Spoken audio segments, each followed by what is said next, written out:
In the late 90s, Kelly Price entered the music scene with a voice that could silence a room. She was marketed as raw power with an undeniable range. Her future seemed to be paved with platinum. She was the next in line, positioned to carry the torch into a new millennium of R&B dominance. But behind the spotlight, shadows were already gathering. The same intensity that made her a star also made her volatile. Whispers of ego, strained relationships, and unchecked decisions began circling. And as her career unraveled, her personal choices added fuel to the fire. Burn, baby, burn. Before we get into how Kelly's career went from poppin' to a hot, stinking mess, don't forget to scoop up something to munch on at rrgsnacks.com, our online concession stand that has an assortment of Applewood smoked bacon jerky, freeze-dried goodies, and butter toffee peanuts. Born in Queens, New York, Kelly grew up immersed in gospel music, honing her craft in church before transitioning to a career as a professional vocalist. She sang backup for Mariah Carey, lending her voice to some of the most memorable live performances of the 90s. Those who knew her talent understood that Kelly wasn't destined to stay in the background forever. Several labels were interested in signing her, including Bad Boy Records. Lord, not Diddy. Not Diddy, Jesus. She said Diddy wooed her, but she didn't want to cave in because she knew that eventually he would ask her to lose weight. I mean, why wouldn't you want to lose weight, Kelly? I'm just asking for a friend. She eventually signed with the Isley Brothers' T-Neck record label. She told RatedRnB.com, "Ronald Isley was the only person who looked me in my face, and I knew he meant it when he said, 'I don't care what you look like. The way I've seen you write for all these other artists and sing is what makes a difference. You have something to say. The people will hear you. Doesn't matter what you look like.'" Her career flourished with the Isleys, and she released her debut album, Soul of a Woman, in 1998. Anchored by her breakout single, Friend of Mine, the project was a critical and commercial success, reaching number 15 on the Billboard 200. The remix featuring R. Kelly and Ronald only cemented her as a powerhouse. That single alone should have been enough to secure her spot as one of the dominant voices of her generation. This sounds like it's about to get messy. I'm just saying, messy alert. However, by the end of 1998, her business relationship with the Isleys had soured.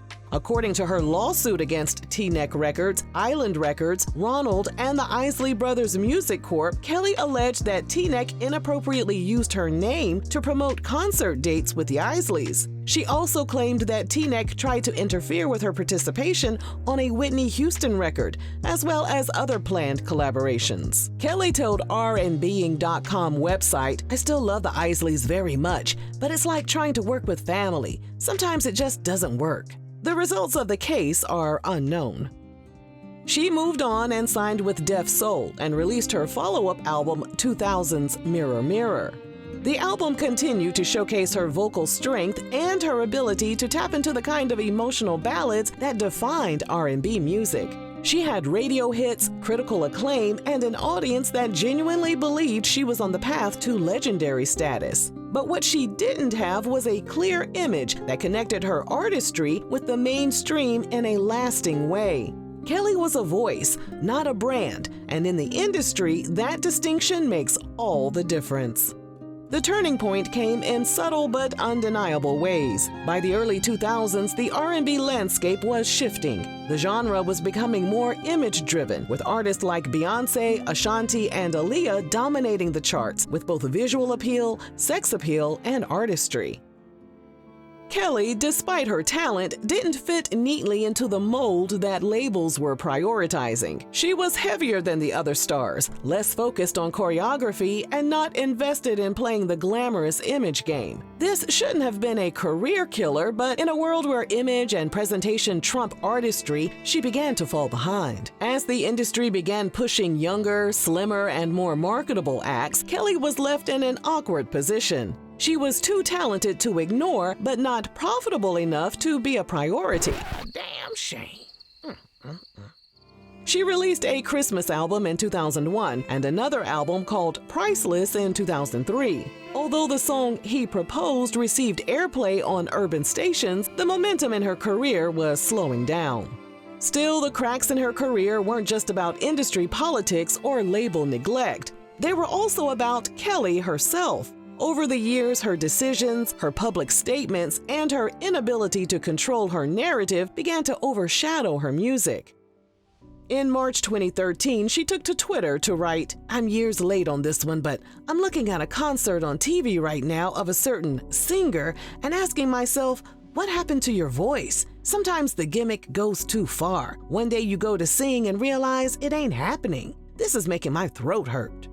Well, people assumed she was talking about her old boss, Mariah Carey, especially since Mariah had a TV special airing at the exact same time that Kelly posted her tweet. Mariah's fans dragged her ass like there was no tomorrow. Kelly responded by stating she was just making a general statement and everyone needed to calm down. Months later, she joined her first season of R&B Divas Los Angeles. And guess what, besties? Her appearance on the reality show was a hot, stinking mess. Here we go. Here we go. For 12 hours? Are you kidding me right now? Is anybody kidding me? This is not TV. This is real life.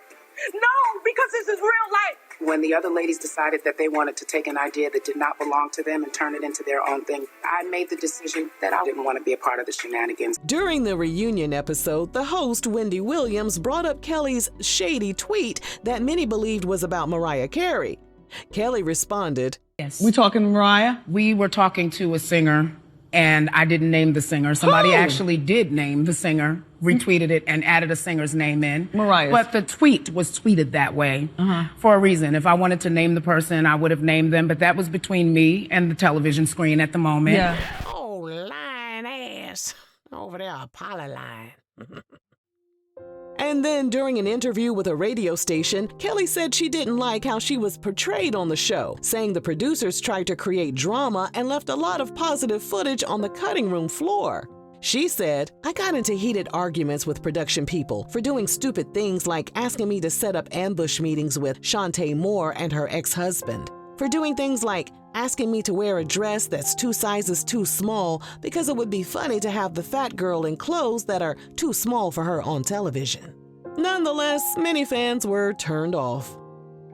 In April 2014, her younger sister passed away. A year later, Kelly decided to divorce her husband and manager, Jeffrey Roll, after 23 years of marriage. During an interview with Out Loud with Claudia Jordan, Kelly revealed that her sister's passing prompted her to leave her marriage. She expected sympathy or some kind of support from her fans, but instead she was dragged online for her decision. Kelly said, "Women literally were saying, how messed up could she be that after 20-something years, she couldn't figure out how to make it work. Some women even called her a failure." However, Kelly said they had no clue what she was going through behind closed doors, which included alleged abuse and disrespect. She said by leaving her marriage, she was finally choosing herself, and she was at peace with her decision. And then came her 2016 performance at the Indiana Black Expo. During the gospel segment of the show, she decided to sing secular music. After she left the stage, the MC proceeded to drag her. Kelly hopped on social media and criticized the MC for their negative remarks. She went on to explain that she was not told to sing a gospel song and had no idea that she was performing during that particular segment. After online users jumped in and proceeded to call her everything but a child of God, the Expo's official account tried to smooth things over. They backed up Kelly's story that she wasn't supposed to be singing during the gospel segment. From there, Kelly posted a few more clips explaining her side of the story, all while calling out non-godlike Christians who inappropriately used religion to spew negativity. Things were quiet for Kelly for a few years, up until she was reported missing in 2021. Reported what? Golly. Fix it, Jesus. Her disappearance came shortly after she was released from the hospital after battling COVID. Her family told TMZ they were in touch with Kelly while she was in the hospital, and her children visited her several times. However, 3 weeks after she was admitted, her children received a call that she had been discharged. They went on to tell the authorities that her boyfriend was keeping friends and family members from visiting Kelly's home, and they were extremely concerned. Days later, Kelly got in contact with TMZ and stated she was never missing. She said she had isolated herself as she recovered from COVID and was avoiding her family, whom she said didn't routinely stay in touch with her. She also explained that her battle with COVID was a serious one, and she actually flatlined at one point and had to be brought back to life by doctors. She alluded to some drama with her family, but she didn't spill the beans until 4 months later. Oh, yeah, this finna be messy. This finna get real messy right here. Hold on to your hats, folks. In an interview with Vlad TV, Kelly stated that her sister attempted to place her under conservatorship while she was recovering from COVID so that her sister could control Kelly's finances. And that brings us to September 2025. During an Instagram Live rant, Kelly single-handedly alienated her entire fan base. Kelly said she was sick and tired of the body-shaming comments under the social media posts from her most recent show. Kelly said, "I'm letting you have it right now because ain't nothing you can do about that. And while you looking for a new job, I'm still going to be selling out theaters and venues looking like a fat slob in clothes that you said that I look nasty in, and my feet are so damn big, and who dressed me. I'm still gonna be making my money. I don't even do this." Well, damn, she was mad as hell, huh? Woo, she was mad. oh, but that wasn't it. She called Black women the nastiest, most disrespectful people and referred to them as DEI hires. Black women, you are some of the most nasty, disrespectful people on God's planet Earth. The things that you say about other Black women, but you're an activist, and you are educated, and you are this, and you are that, and you are the other. Oh, she done lost her damn mind now. No, she did. She also had strong words for men who felt comfortable bashing women online. She said, "But any man that feels that he has the right to disrespect a woman that has never done anything to them because they want to feel whatever and they realize that they will never have to say what they say under a picture or a video of me, something that is nasty and hurtful, and you want to put it there, you do that because you a bitch." And I mean that from the bottom of my heart. I can agree with that. I second that right there. Yeah.